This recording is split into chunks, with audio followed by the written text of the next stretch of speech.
Good morning friends. चलिए जो short question answer series चल रहा था, जो एमसीक्यू सीरीज चल रहा था, उसको आगे बढ़ाते हैं। चलिए एक एक करके फिर देखते हैं। तो length of anchor link each डेस mm। तो यहाँ पर हो जाएगा आप लोग का 451 mm हो जाएगा, 451 mm हो जाएगा, जो कि कोई ये में आपका वो दिया हुआ रहेगा आपका 451 प्लस माइनस 1 mm भी दिया हुआ रहता है। लेकिन चलिए यहाँ आंसर हम लोग ले जाएंगे आपका 451 mm एंकर लिंक का लेंथ हो जाएगा 451 mm, 451 mm। तो चलिए पहले तो कुछ जान लेते हैं एंकर लिंक क्या है। देखिए आईसीएफ कोच में हम लोग का एक बोगी में आईसीएफ कोच का हम लोग का आईसीएफ कोच का एक बोगी में आपका डायगोनली रहेगा, आपका एंकर लिंक रहेगा, आपका डायगोनली रहेगा, एंकर लिंक रहेगा। एक बोगी में दो रहेगा एंकर लिंक। तो ये जो एंकर लिंक रहेगा आपका, तो ये कहाँ कनेक्ट होगा? ये बोगी बोल्स्टर और बोगी फ्रेम, ये दोनों को कनेक्ट करेगा।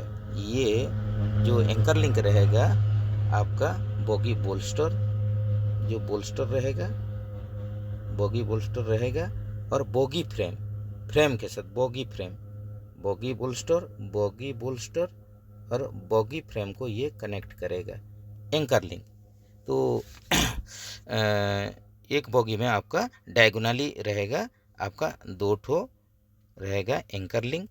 तो एंकर लिंक का काम क्या होता है? देखिए एंकर लिंक क्या करेगा आपका, जो ट्रैक्टिव और ब्रेकिंग फोर्स, जो ट्रैक्टिव फोर्स और ब्रेकिंग फोर्स को ये क्या करेगा, वो ट्रांसमिट करेगा।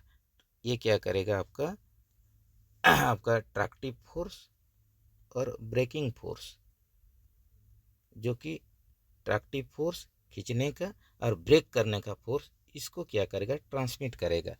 ये क्या करेगा? ट्रांसमिट करेगा। पुश एंड पुल फोर्स, ये पुश एंड पुल फोर्स को ये क्या करेगा? ट्रांसमिट करेगा। तो ये आपका जो एंकर लिंक रहेगा, तो एंकर लिंक, ये एंकर लिंक में आपका इस तरीके का रहेगा, जिसका ये इनसाइड में क्या होगा आपका साइलेंट ब्लॉक रहेगा। इधर भी आपका साइलेंट ब्लॉक, जो कि आपका सिंथेटिक रबर ब्लॉक है, सिंथेटिक रबर से तैयार हुआ है। तो ये साइलेंट ब्लॉक का काम क्या है? ये क्या करेगा आपका साइलेंट ब्लॉक या साइलेंट बूस्ट जो भी बोलते हैं हम लोग, ये क्या करेगा? ये भी फोर्स को जो ट्रांसमिट करेगा, पुलिंग और ब्रेकिंग फोर्स को जो ट्रांसमिट करेगा, जेहेतु इसी के साथ ये फिट है, ये भी वही काम करेगा। तो ये क्या करेगा? हम लोग का जो नॉइज, विदाउट नॉइज, ये क्या करेगा? बिना नॉइज का, विदाउट नॉइज, ये हम लोग का कोई भी आवाज़ होगा नहीं। विदाउट नॉइज क्या करेगा? ये आपका ब्रेकिंग और आपका ट्रैक्टिव फोर्स को ये ट्रांसमिट करेगा। तो ये आपका साइलेंट ब्लॉक जो है सिंथेटिक रबर से बनाया गया है, ये ब्लॉक है, इसका इनसाइड में फिट होगा एंकर लिंक का। तो एंकर लिंक हम लोग का पहले जान लिए, हम लोग क्या जान लिए कि ये आपका बोगी बोल्स्टर और बोगी फ्रेम के साथ कनेक्ट रहता है। इसका काम होता है कि ये ब्रेकिंग और ट्रैक्टिव फोर्स को ट्रांसमिट करता है विदाउट एनी नॉइज।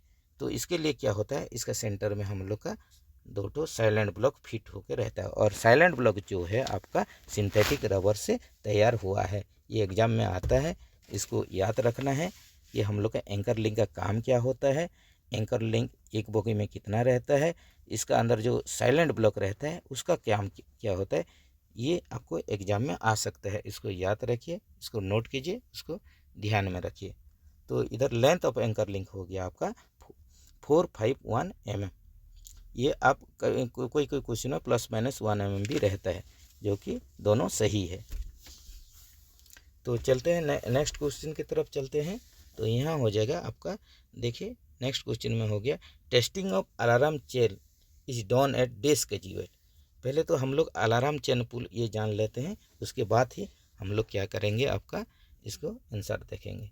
तो हम लोग का जो एसीपी होता है, हम लोग क्या करते हैं, कोई की कोच के अंदर से, कोच का इनसाइड द इनसाइड कोच क्या करेंगे हम लोग, एसीपी करेंगे, अलार्म चेन पुल जो apparatus है उसको खींचेंगे। तो उसको खींचने से क्या होगा, हम लोग का प्रेशर ड्रॉप हो जाएगा, बीपी प्रेशर जो है वो ड्रॉप हो जाएगा और लीकेज होना शुरू हो जाएगा, जिसके चलते गाड़ी रुक जाएगा या लीकेज होगा, गाड़ी रुक जाएगा। तो उसको क्या करना पड़ेगा, हम लोग को फिर से रीसेट करना पड़ेगा, प्रेशर लीकेज को बंद करना पड़ेगा, फिर से आपका बीपी 5 kg बिल्डअप करना पड़ेगा, तब जाके आगे आगे गाड़ी जाएगा। तो इसके लिए क्या करेंगे हम लोग, इसके लिए क्या किया जाता है कि हम लोग का जो आउटसाइड द कोच जाएंगे और हम हमेशा जो आपका एंड वन में हम लोग का पीएचडी रहेगा और जो हम लोग बोलते हैं पीप रहेगा, PEAP।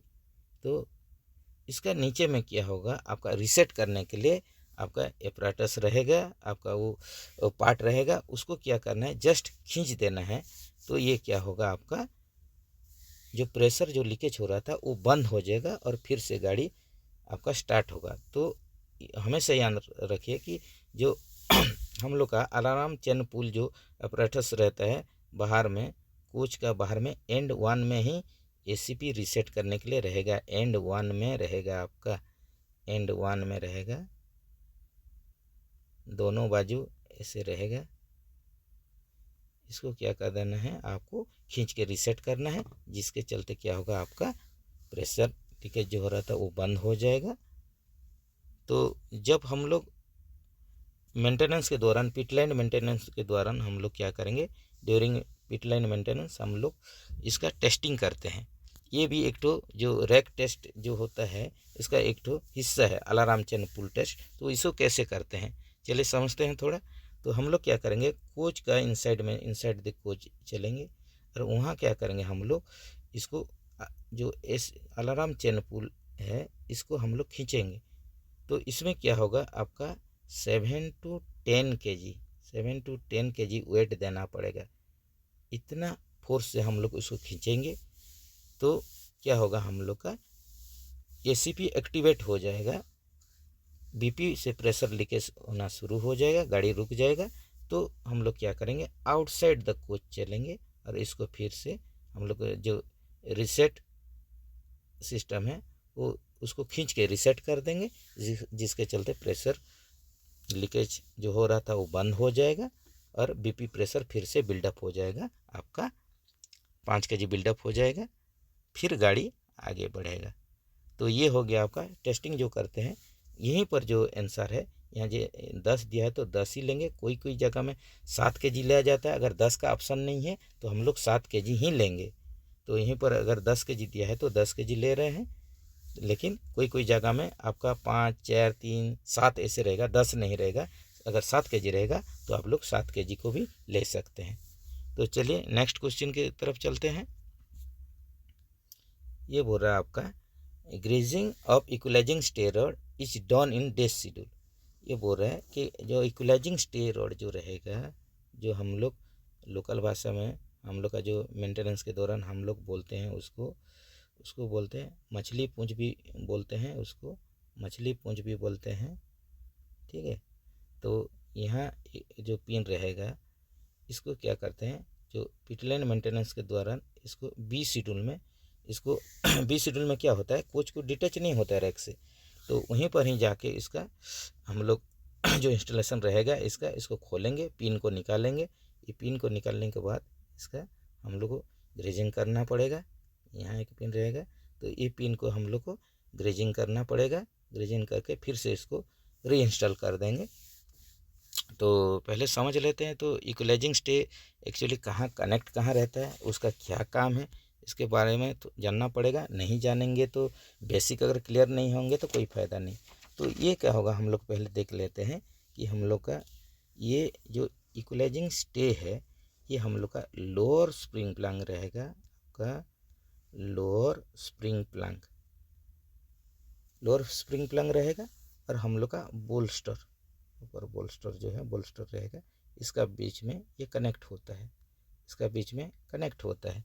ये हो गया आपका इक्वलाइजिंग स्टे, इसका बीच में लोअर स्प्रिंग प्लंग और बोल्स्टर का बीच में ये कनेक्ट रहेगा। तो ये क्या करता है, इसका काम होता है कि हम लोग का जो लेटरल स्विंग होता है, गाड़ी तो जब भी लाइन में चलता है लेटरल स्विंग होगा या लेटरल थ्रस्ट होगा, इसको क्या करेगा, इसको ड्यूरिंग जो रन होता है, जो ट्रेन चलता है रनिंग के दौरान क्या करेगा, ये कंट्रोल करेगा, लेटरल थ्रस्ट या लेटरल स्विंग को कंट्रोल करेगा और लाइन का ऊपर हमेशा बोगी को रखने का कोशिश करेगा, बाहर जाने देगा नहीं। तो इसका काम हो गया कि लेटरल जो स्विंग होता है, लेटरल जो थ्रस्ट होता है उसको रोकेगा, रोक के वो बोगी को लाइन में ही रखेगा। और ये कनेक्ट होता है आपका लोअर स्प्रिंग प्लान और बोल्स्टर के साथ, ये याद रखिए, ये भी क्वेश्चन में आता है। तो इक्वलाइजिंग स्टे का हम लोग तो जान गए कि इसका जो ग्रेजिंग होता है बी शेड्यूल में होता है। तो उसी सब शेड्यूल के बारे में भी आईसीएफ कोच का थोड़ा जान लेते हैं। तो चलिए जो पहले देखते हैं, जो आईसीएफ कोच में हम लोग का 4 शेड्यूल होता है, 4 मेंटेनेंस से होता है। तो 4 प्रकार शेड्यूल मेंटेनेंस होता है, जैसे कि पकड़ लीजिए आपका पहले ए शेड्यूल। ये शेड्यूल में क्या होगा, इसका ड्यूरेशन है 1 मंथ प्लस माइनस 3 डेज। उसी सा B schedule 3 month plus minus 7 days.